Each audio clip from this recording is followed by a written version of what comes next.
hierarchy, and power. Only since the dawn of the 20th century has the attitude prevailed that one must take something from others in order to be able to have something oneself. Competition took the place of cooperation.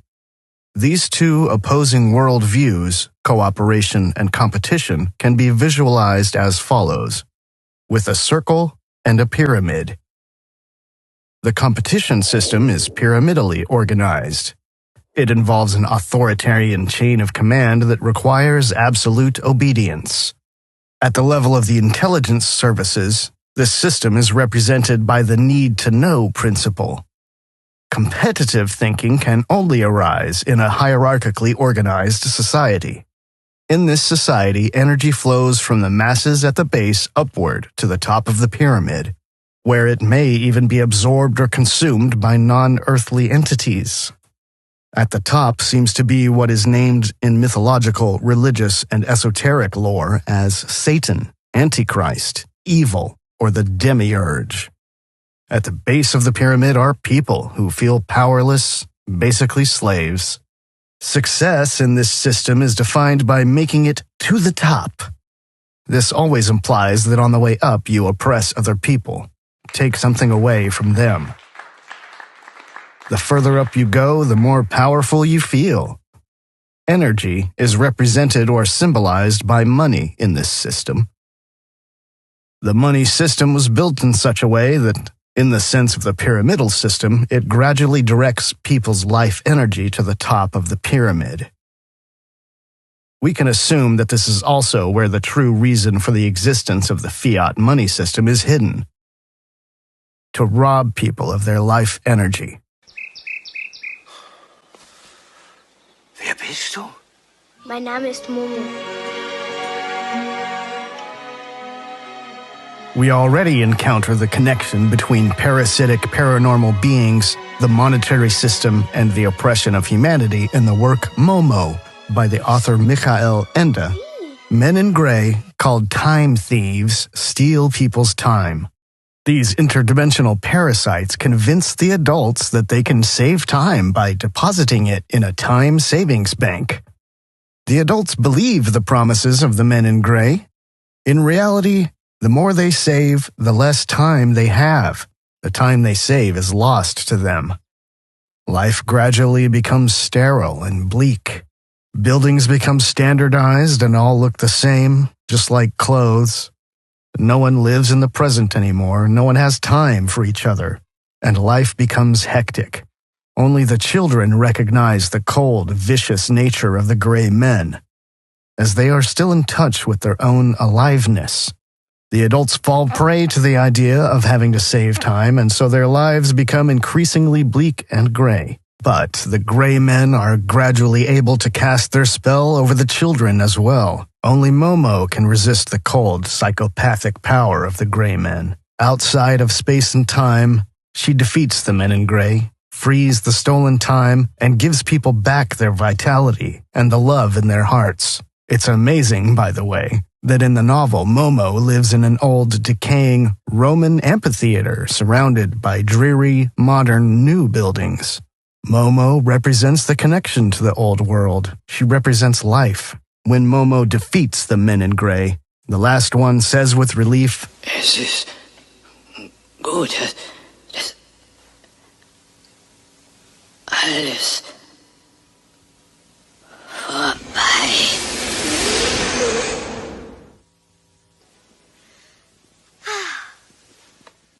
Michael Ende realized that evil has no existence of its own. It is only a shadow, a black hole, the absence of something. Evil can only exist as long as there are people running away from themselves and their own aliveness. The parasites are our creation. The destruction of the parasites is the triumph of man over his own contradictory nature and his dark side. Power and powerlessness are in truth only two sides of the same coin. And also, in karmic terms, everything has its price. Every experience of power is always based on a corresponding experience of powerlessness. even if these experiences are separated on a temporal level. A good metaphor for the pyramidal system is a black hole that absorbs all light, consumes everything, and releases nothing. It is a one-way street. That's why secret societies exist in the first place.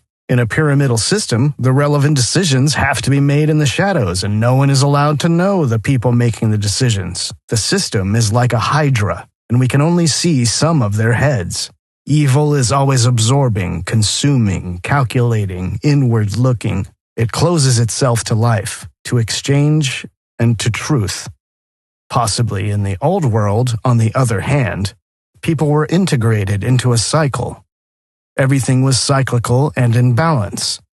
People knew that they had nothing to lose by giving to others. In these communities, people lived for each other. On an energetic level, energy flowed freely between them without flowing outward. In these small, healthy communities, there were no authoritarian hierarchies, no chains of command, no parasitic forces. Authorities evolved naturally, and people with natural authority were keen not to abuse their power, as this would have resulted in expulsion from the communities. The system, built on cooperation, includes multiple rings running concentrically outward. In the center is the heart, the wisest, most intelligent, most capable people in the community. Unlike the pyramidal system, these people do not hide, for they need not fear transparency. Even architecture reflected this concentric system. For example, in the round city of Baghdad, or Atlantis, which was supposedly built in rings. From the center or heart of the city, life moves outward in rings. The city wall separates the city from the outside world, creating a self-contained living system. Goodness is outwardly radiant, giving, without ulterior motive and without expecting anything in return. It is its own cause, its own source, and has enormous radiance.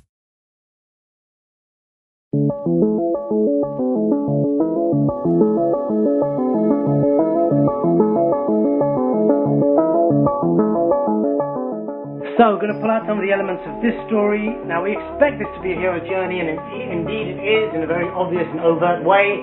Let's go over basic story architecture first. So when you first start writing and filmmaking, you have a linear perspective in that sense. Pretty soon you realize that both the beginning and the ending are the same, which is why we demonstrate story structure via a loop. These are 7 basic plots.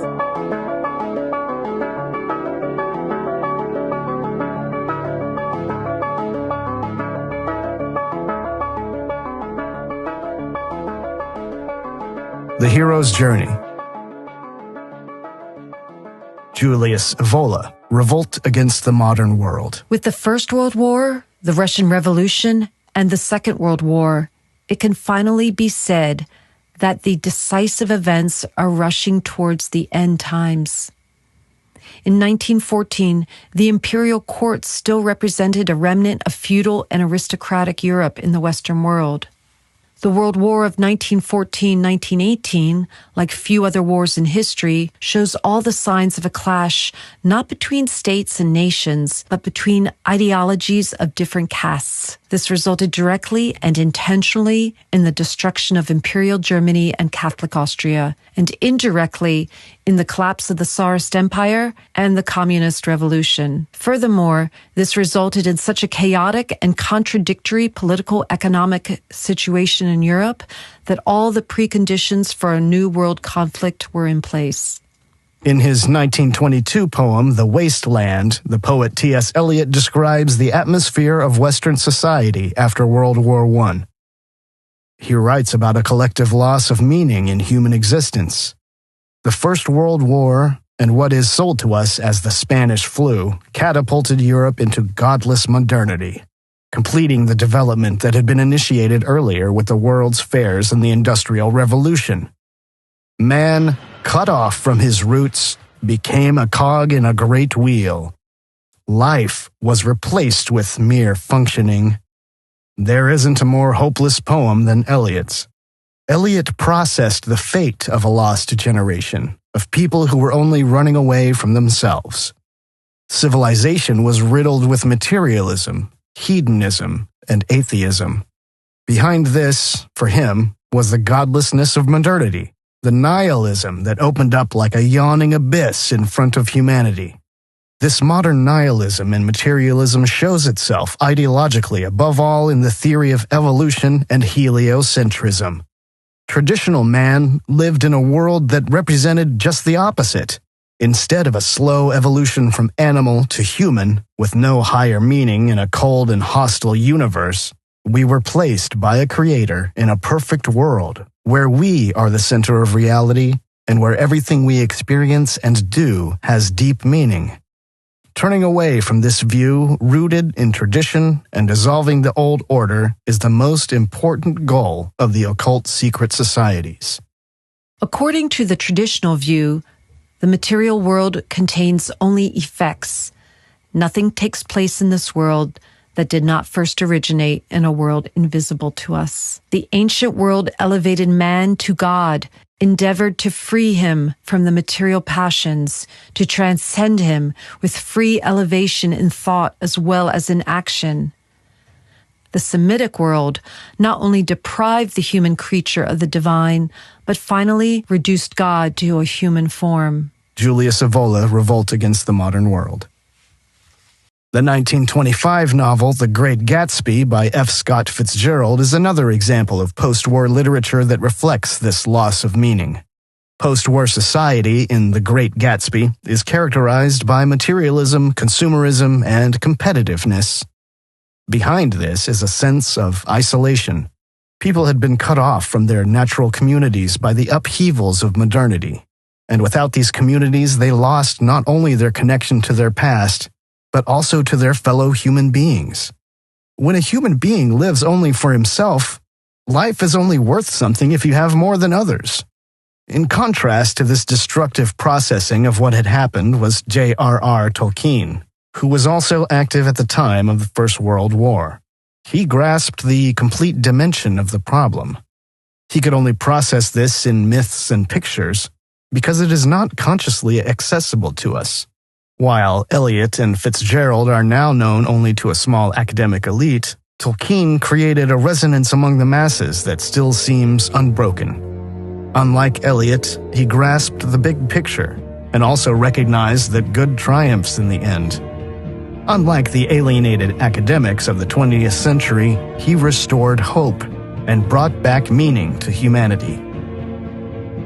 Mythologist and author Joseph Campbell describes in his epic work, The Hero with 1,000 Faces, that there is the same basic structure in the most famous stories and myths of mankind. The universal hero's journey. In the Jungian sense, it is one of the most important archetypes. It is the monomyth, the essence of all myths and stories. You enter the forest in the darkest place, where there is no path. Where there is a way or path, it is someone else's path. Then you're not on your own path. The hero's journey is about the courage to seek the deep, the image of creative rebirth, the eternal cycle of change within us, the uncanny discovery that the seeker is himself the mystery he seeks to know. The hero's journey is a symbol that, in the original sense of the word, connects two ideas far apart, the spiritual quest of the elders with the modern search for identity, which is always the same one, shape-shifting yet wonderfully constant story. Who's the hero? You and me. Anyone who sets out on the quest. The hero's journey essentially consists of 3 sections: separation, initiation, and return. This myth is encoded, for example, in the biblical story of the prodigal son.